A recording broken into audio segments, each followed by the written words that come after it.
Guys, আজকে আমি তোমাদেরকে নিয়ে চলে যাব আমাদের নাসিরনগরের সবথেকে সুন্দর একটি জায়গায়। বর্ষাকাল আসলে আমাদের নাসিরনগরের সবথেকে বেশি ট্রেন্ডিং প্লেস হয়ে যায় এই জায়গাটি। এই সুন্দর জায়গাটি পড়েছে আমাদের নাসিরনগরের ডাকবাংলোর মেদির হাওরের মধ্যে। আর এই সুন্দর জায়গার সৌন্দর্য উপভোগ করতে হলে আপনাকে অবশ্যই আসতে হবে আমাদের ব্রাহ্মণবাড়িয়া জেলার নাসিরনগর থানায়। এবার চলুন আপনাদেরকে বলে দেওয়া যাক এই জায়গায় আসতে হলে আপনাকে কিভাবে আসতে হবে, কত টাকা লাগবে এবং কখন আসলে আপনি সবথেকে বেশি সৌন্দর্য উপভোগ করতে পারবেন। আর এই সুন্দর জায়গাটিতে আসতে হলে অবশ্যই আপনাকে প্রথমে আসতে হবে নাসিরনগর ডাকবাংলোতে। কেউ যদি ব্রাহ্মণবাড়িয়া থেকে আসতে চান তাহলে অবশ্যই আপনাকে আসতে হবে প্রথমে ব্রাহ্মণবাড়িয়া বিশ্ব রোড থেকে নাসিরনগর কলেজ মোড়ে সিএনজি পাওয়া যায়। কলেজ মোড়ে এসে আপনাকে নামিয়ে দিবে। নামার পর আপনি যে কোনো একটা রিক্সা নিয়ে বললেই হবে যে ডাকবাংলো যাব, ভাড়া নেবে 20 টাকা বা 10 টাকা, যার কাছ থেকে যত টাকা নিতে পারে। রিক্সাওয়ালা আপনাকে নিয়ে চলে আসবে এই ডাকবাংলোতে। আর ডাকবাংলোর আসল সৌন্দর্য প্রকাশ পাচ্ছে এখন বর্ষাকালে। যদিও ডাকবাংলো সবসময় প্রিয় থাকে সবার আর সৌন্দর্য ঘেরা থাকে, তারপরে বর্ষাকালে একটু বেশি সৌন্দর্য ফুটে ওঠে। ডাকবাংলো আসতেই আপনার চোখে পড়বে ঘাটে অনেকগুলো নৌকা বাঁধা আছে। আপনারা ওই নৌকাগুলো দিয়ে খুব সহজেই ওই গাছের কাছে যেতে পারবেন। বড় নৌকা যেগুলো আছে এগুলো একটু পর যায়, ওইখানে অনেকগুলো লোকের সাথে আপনাকে শেয়ার করে যেতে হবে।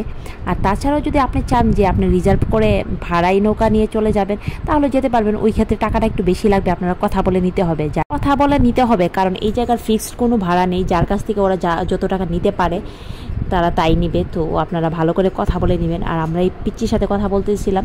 পিচ্ছি এই যে ছোটো নৌকাগুলো ছাদ ছাড়া যেগুলো আর কি, এগুলো চাচ্ছিল 250 টাকা চাচ্ছিল।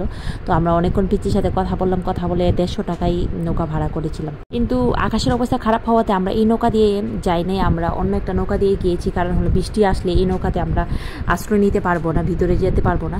তার জন্য আমরা বড় নৌকা দিয়ে গিয়েছিলাম অনেকের সাথে শেয়ার করে।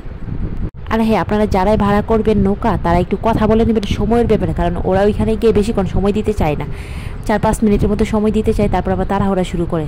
সেক্ষেত্রে কথা বলে নিলে আপনাদের সুবিধা হবে যে কতক্ষণ থাকবে, কতক্ষণ সময়ের জন্য নিচ্ছে। সব থেকে ভালো হয় ছোটো নৌকাগুলোর সাথে কথা বলে ওইগুলা নিয়ে যেতে পারলে, কারণ ওইগুলা নিয়ে গেলে আপনারা ইচ্ছে মতো সময় নিতে পারবেন ওইখানে গিয়ে। আর সবার সাথে শেয়ারে গেলে সবার যেরকম সময় দিবে ওই রকম সময় দিবে, বেশিক্ষণ সময় পাওয়া যাবে না। আমি সাজেস্ট করবো আপনারা নিজেরা ভাড়া করে নৌকা নিয়ে গেলে ভালো হয়। ছোটো নৌকাগুলো নিতে চেষ্টা করবেন, তাহলে বেশিক্ষণ সময় নিয়ে যেতে পারবেন কথা বলে। তারপর আমরা চলে গিয়েছিলাম এই পিঙ্ক কালারের নৌকা দিয়ে। আর যেতে যেতে কিন্তু অনেক সুন্দর ভিউ পাওয়া যায় ওইখানে গিয়ে, অনেক সুন্দর সুন্দর ভিডিও এখান থেকে নিয়ে নিতে পারবেন। আমি ভিডিও নিতে নিতে আমরা চলে আসছি একদম গাছের কাছাকাছি। জায়গাতে এত সুন্দর বাতাস, মাশাআল্লাহ, আপনার একদম হৃদয় ঠান্ডা হয়ে যাবে। এত সুন্দর আর এত সুন্দর একটা ভিউ, আপনার এখানে থেকে যেতে মন চাইবে না যে বাসায় ফিরে যাই। এত সুন্দর একটা জায়গা, তবে কিছুটা ভয়ঙ্করও বটে। আমার প্রচুর ভয় হচ্ছিল, সাপের ভয়। মানে হাওরের মধ্যে একটা জায়গা, এত বড় একটা গাছ, এটা কিন্তু দেখতে যতটা ভয়ঙ্কর আবার সৌন্দর্য ওই রকমই। তো আমার ভয় হচ্ছিল প্রচণ্ড, তারপরেও আমি ভিতরে গিয়েছিলাম। সাপ থাকবে না,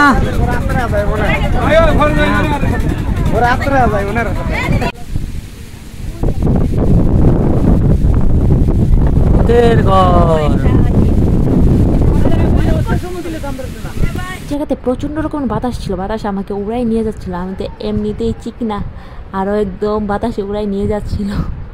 কোনো রকমে নিজেকে রাখতেছিলাম ধরে। আর মাশাআল্লাহ দিলে এত সুন্দর ভিউ এই জায়গাতে।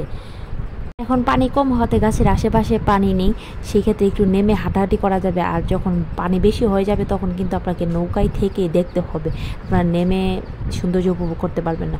তার জন্য আমি সাজেস্ট করবো যারা আসতে চাচ্ছেন এখন পানি কম থাকতেই চলে আসবেন। এদিকে আমাদের এই যে নৌকাওয়ালা তাড়াহুড়া করতেছে তাড়াতাড়ি চলে যাওয়ার জন্য, কারণ ওনার চিন্তা হলো উনি আমাদেরকে নিয়ে গিয়ে আবার যদি চলে আসতে পারে আরেকজনকে নিয়ে, ওনাদের একটু ব্যবসা ভালো হবে।